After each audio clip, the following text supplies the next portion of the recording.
It's a wonderful sight to see all of you C'est fathers beau de vous voir tous, Père, assis côte à côte avec vos fils, pour écouter les enseignements du Seigneur et pour recevoir les recommandations des autorités générales. C'est toujours une joie d'être unis avec les hommes et les jeunes gens de la prêtrise. Mais il y a quelque chose de spécial à voir père et fils ici ensemble. C'est un rappel visuel de deux des éléments les plus puissants de notre théologie, la prêtrise et la famille. La prêtrise est le pouvoir divin par lequel les familles sont scellées ensemble, pour toujours. Tout dans l'évangile rétabli de Jésus-Christ, notamment les ordonnances du Saint-Temple, est centré sur la possibilité qu'a chaque famille de devenir membre de la famille éternelle de Dieu. Pères et fils, je vais ce soir vous parler de la façon dont vous parlez entre vous. Il n'y a pas d'autre relation qui vaille autant que celles qui peuvent et devraient exister entre un garçon et son père. Elles peuvent être parmi les relations les plus enrichissantes et les plus joyeuses de la vie. Des relations qui peuvent avoir un impact profond sur le devenir, non seulement des garçons, mais aussi des pères. Je sais bien que certains d'entre vous, jeunes gens, n'ont pas de père avec qui vous puissiez avoir ce genre de conversation. Et parmi vous, les hommes, il y en a qui n'ont pas de fils, ou ont perdu leur fils par suite d'un accident ou d'une maladie.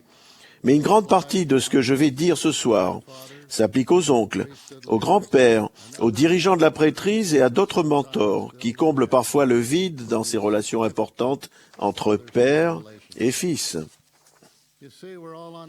Voyez-vous, nous sommes tous en voyage.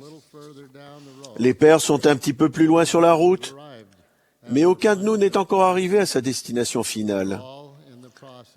Nous sommes tous en train de devenir ce que nous serons un jour. Pères et fils peuvent jouer un rôle capital en s'aidant mutuellement à devenir ce qu'ils peuvent être de mieux. Je sais que les rapports père-fils ne sont jamais parfaits, mais tout ce que je vais vous proposer ce soir est possible, si vous faites l'effort nécessaire pour que cela arrive. Jeunes gens, vous faites la fierté et la joie de votre père. Il voit en vous un avenir prometteur et son espoir que vous serez une version meilleure, améliorée de lui-même. Vos réalisations font sa joie. Vos soucis et vos problèmes sont les siens. Père, vous êtes le modèle principal de l'adulte pour vos fils. Vous êtes leur mentor le plus important. Et que vous le croyez ou non, vous êtes à d'innombrables égards leur héros. Vos paroles et votre exemple ont une grande influence sur eux. Ce soir, je veux vous faire à vous, jeunes gens, 3 suggestions simples sur la façon dont vous pouvez profiter pleinement de vos relations avec votre père. Je veux ensuite vous faire à vous, père, 3 suggestions concernant vos relations et votre façon de communiquer avec vos fils. Détenteur de la prêtrise d'Aaron, je crois qu'en faisant ces 3 choses, vous pouvez rendre vos relations avec votre père encore meilleures que ce qu'elles sont déjà. D'abord, faites confiance à votre père. Il n'est pas parfait, mais il vous aime et ne ferait jamais rien qu'il ne considérerait pas être dans votre intérêt. Aussi, parlez-lui. Faites-lui part de vos réflexions, de vos sentiments, de vos rêves et de vos craintes. Plus il en sait sur votre vie, plus il aura de chance de comprendre vos soucis et de vous donner de bons conseils. Quand vous faites confiance à votre père, il sent la responsabilité qui accompagne cette confiance et s'efforce plus que jamais de comprendre et d'aider. Parce qu'il est votre père, il a droit à l'inspiration en votre faveur. Les conseils qu'il vous donnera seront l'expression sincère de quelqu'un qui vous connaît et vous aime. Votre père veut plus que toute autre chose que vous soyez heureux et que vous réussissiez. Alors pourquoi ne voudriez-vous pas faire confiance à quelqu'un comme cela? Garçon, faites confiance à votre père. En second lieu, intéressez-vous à la vie de votre père. Interrogez-le sur son travail, ses intérêts, ses buts. Comment a-t-il décidé de faire le travail qu'il fait? Comment était-il à votre âge? Comment a-t-il rencontré votre mère? En apprenant plus sur lui, vous pourrez constater que ces expériences vous aideront à mieux comprendre pourquoi il réagit comme il le fait. Observez votre père. Regardez comment il traite votre mère. Regardez comment il accomplit ses appels dans l'Église. Regardez comment il agit avec les autres. Vous serez étonné par ce que vous apprendrez sur lui, rien qu'en l'observant et en l'écoutant. Pensez à ce que vous ne savez pas de lui et découvrez-le. Votre amour, votre admiration et votre compréhension augmenteront par ce que vous apprendrez. Jeunes gens, intéressez-vous à la vie de votre père. Et troisièmement, demandez conseil à votre père. Soyons francs. Il va probablement vous donner ses conseils, que vous les demandiez ou pas. Mais cela marche tellement mieux quand vous demandez. Demande-lui conseil sur l'activité dans l'église, les cours, les amis, l'école, les sorties avec les filles, le sport ou d'autres passe-temps. Demandez-lui conseil à propos de vos appels dans l'église, de votre préparation pour votre mission, des décisions que vous devez prendre ou des choix que vous devez faire. Rien ne montre autant le respect pour quelqu'un que le fait de lui demander conseil, parce que ce qu'on dit, en fait, quand on demande conseil, c'est « Je me rends compte de ce que tu sais et des expériences que tu as eues, et j'estime tes idées et tes suggestions. » Ce sont des choses extrêmement agréables à entendre de la part de son fils. D'après mon expérience, les pères à qui l'on demande conseil s'efforcent d'en donner de bons, de sages et d'utiles. En demandant conseil à votre père, non seulement vous bénéficierez de ses idées, mais vous lui donnerez également une petite motivation supplémentaire d'être un meilleur père et un meilleur homme. Il réfléchira plus soigneusement aux conseils qu'il donne et il fera plus d'efforts pour calquer sa conduite sur ses paroles. Jeunes gens, demandez conseil à votre père. Père, à votre tour. Parlons de ce que vous pouvez faire pour améliorer vos relations avec vos fils. Vous noterez qu'il y a un certain rapport entre les trois suggestions que je vais vous faire et les trois que je viens de faire à vos fils. Ce n'est pas par hasard. D'abord, Père, écoutez vos fils. Écoutez-les vraiment. Posez les bonnes questions et écoutez ce qu'ils ont à dire chaque fois que vous passez quelques minutes ensemble. Vous devez savoir, pas deviner, mais savoir ce qui se passe dans la vie de vos fils. Ne supposez pas que vous savez ce que votre fils ressent juste parce que vous avez été jeune autrefois. Vos fils vivent dans un monde très différent de celui dans lequel vous avez grandi.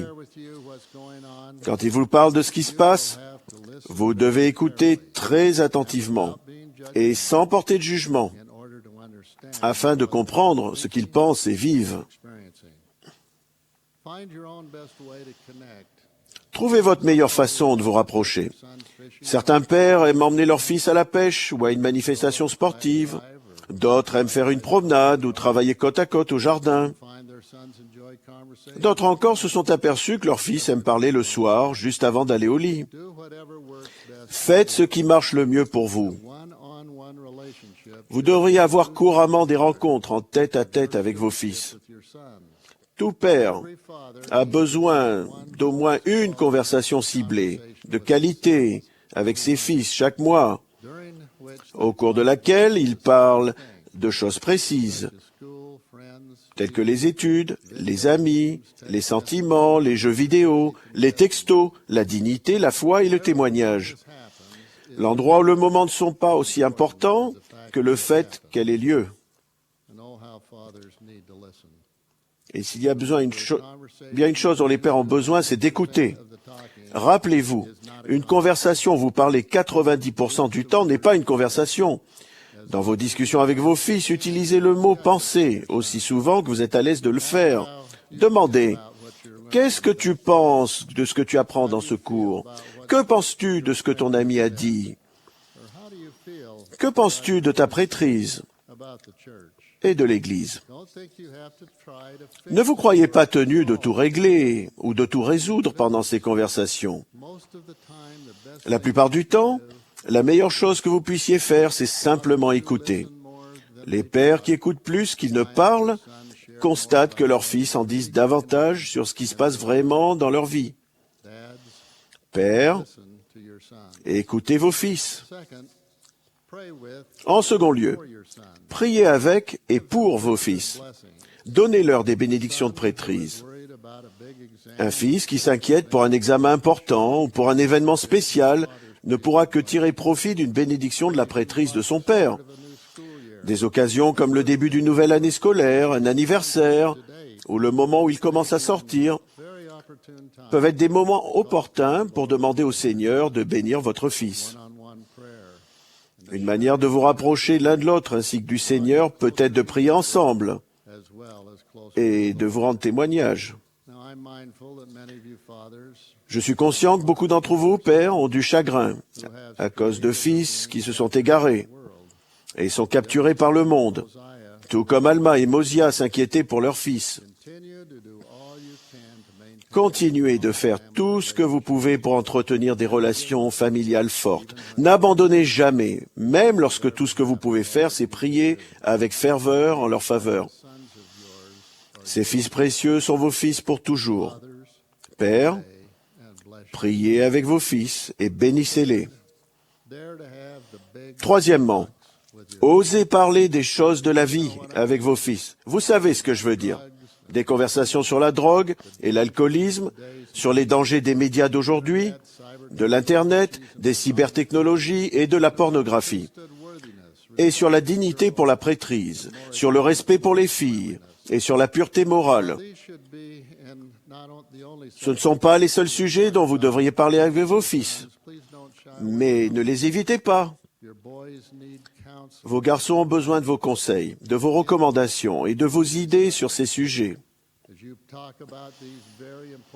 Vous verrez qu'en parlant de ces sujets très importants, la confiance entre vous grandira. Je tiens particulièrement à ce que nous communiquions ouvertement et clairement avec nos fils à propos de la sexualité. Vos fils grandissent dans un monde qui embrasse et affiche ouvertement des relations sexuelles précoces, sans engagement et irréfléchies. Vos fils ne peuvent tout simplement pas éviter les images, les messages et les incitations sexuelles flagrantes dont ils sont entourés. Les pères et les dirigeants de l'Église doivent avoir des discussions franches et fréquentes qui enseignent et clarifient comment les jeunes hommes de la prêtrise traitent ce problème. Faites bien passer le message que les relations intimes peuvent être merveilleuses et belles quand elles se produisent dans les limites que le Seigneur a fixées, notamment dans les alliances et les engagements du mariage éternel dans le temple. Les études montrent que ce qui dissuade le plus d'avoir une activité sexuelle sans engagement est une attitude saine qui rattache ses rapports personnels à l'engagement véritable et à l'amour mûr. Père, si vous n'avez pas eu cette conversation sur les choses de la vie avec vos fils, ayez-la, et vite. Pour terminer, je veux vous parler à vous, jeunes qui êtes rentrés de mission. Tout ce que j'ai dit ce soir s'applique aussi à vous. Faites confiance à votre Père. Vous pouvez être plus proche de lui maintenant que jamais.